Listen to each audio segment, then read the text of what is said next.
ہمارے گرامی یہ رحمتوں اور برکتوں والا مہینہ اپنی انتہا کو پہنچ رہا ہے. صرف چند ایام باقی ہیں. اگر عبادتوں میں کچھ سستی ہو، کچھ کمی ہو تو اس کو دور کرنے کی کوشش کریں. ان چند ایام کو بھی غنیمت جان کر جہاں تک ہو سکے رب العالمین کی زیادہ سے زیادہ عبادت کرنے کی کوشش کریں. اس سے پہلے ہفتے زکوٰۃ کے حوالے سے گفتگو ہوئی تھی. اسی کے حوالے سے چند باتیں اور عرض کرنے کے لیے حاضر ہوں. سب سے پہلی چیز تو یہ ہے کہ زکوٰۃ دینا فرض ہے. ہم لوگوں کو یہ ذہن بنانا ہوگا کہ یہ زکوٰۃ ہمارے اوپر فرض ہے. جس طریقے سے نماز اور روزہ فرض ہے اسی طریقے سے زکوٰۃ بھی فرض ہے. اور زکوٰۃ ایسا نہیں صرف ہم نے کچھ پیسہ نکال دیا تو ہماری زکوٰۃ ادا ہو گئی. جتنے روپیے ہمارے اوپر فرض ہو رہے ہیں، جتنا مال ہمارے اوپر فرض ہو رہا ہے، پورا مال دینا فرض ہے. ایک روپیہ بھی اگر ہم کم کرتے ہیں تو ہم گنہگار ہوں گے. اس چیز کا جب تک ہم ذہن نہیں بنائیں گے جب تک کام نہیں چلے گا. اور اس کی شروع سے عادت ڈالنے کی کوشش کریں کہ ہم زکوٰۃ دیتے رہیں.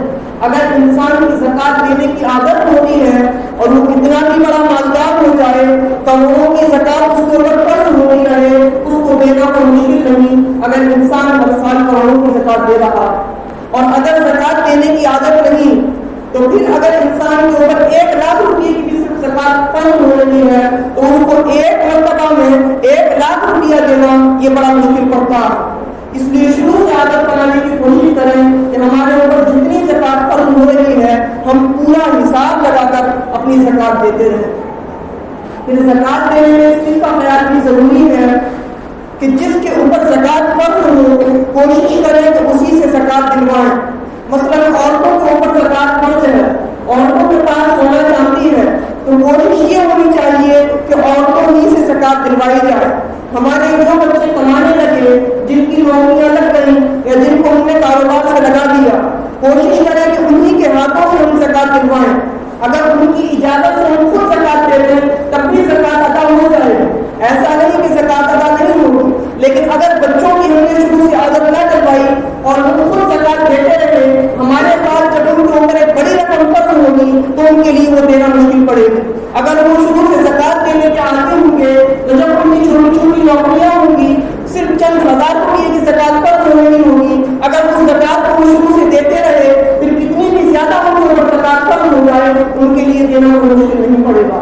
اس لیے کوشش یہ ہونی چاہیے کہ ہمارے گھر میں جو بھی کمانے والے ہیں یا جن کے پاس بھی مال ہے، جن کے پاس بھی سونا چاندی ہے، جس شخص کے اوپر زکوٰۃ فرض ہو رہی ہے اسی کے ہاتھ سے زکوٰۃ دلوائیں تاکہ اس کو یہ اندازہ رہے کہ میرے پاس اتنا مال ہے، اتنے مال میں مجھ پر زکوٰۃ فرض ہو رہی ہے اور آئندہ سالوں کے لیے بھی مجھے یاد رہے.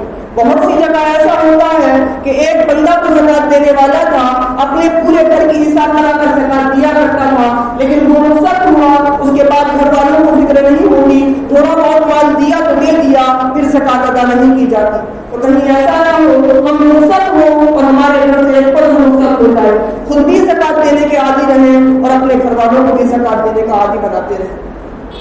پھر زکوٰۃ دینے میں صرف ایک اندازہ لگا کر کہ ہمارے اوپر 10,000 کی زکوٰۃ فرض ہو رہی ہوگی، 20,000 کی زکوٰۃ فرض ہو رہی ہوگی، صرف اندازہ لگا کر زکوٰۃ نہ لیں. کیونکہ عموماً ایسا ہوتا ہے کہ جب انسان اس طریقے سے اندازہ لگاتا ہے تو اپنے مال کا اندازہ کم لگاتا ہے کہ ہمارے پاس مال ہی کیا ہے. اپنے پاس جتنا مال ہے ایک ایک چیز کا پورا حساب کرا کر دیکھیں کہ اس وقت ہمارے پاس جو سونا چاندی ہے اس کی موجودہ قیمت کیا ہے، ہمارے پاس جو ہماری تجارت ہے اس کی موجودہ قیمت کیا ہے، ہمارا بینک میں جو پیسہ رکھا ہوا ہے، جو ہمارے پاس کیش رکھا ہوا ہے، جو ہمارا GPF ہے، جو ہماری LICیاں ہوئی ہیں، ان تمام چیزوں کا ایک ایک چیز کا حساب لگا کر دیکھیں کہ ہمارے پاس کتنا پیسہ بن رہا ہے، کتنے پیسے کی ہمارے پاس مالیت بن رہی ہے، اس کے بعد اس کی زکوٰۃ ادا کریں. اسی طریقے سے ہم نے اگر کسی کو پیسہ قرض دے رکھا ہے تو جو پیسہ ہم نے کسی کو قرض دیا ہے اس کی زکوٰۃ بھی ہم کو نکالنی ہے. ایسا نہیں کہ ہم نے پیسہ کسی کو قرض کے طور پر دے دیا تو اب ہم اس سے آزاد ہو گئے، اس پیسے کی زکوٰۃ بھی ہمارے اوپر فرض ہوتی ہے. ہاں اگر ہم نے کسی سے پیسہ ادھار لیا ہے تو جو پیسہ ہم نے ادھار لیا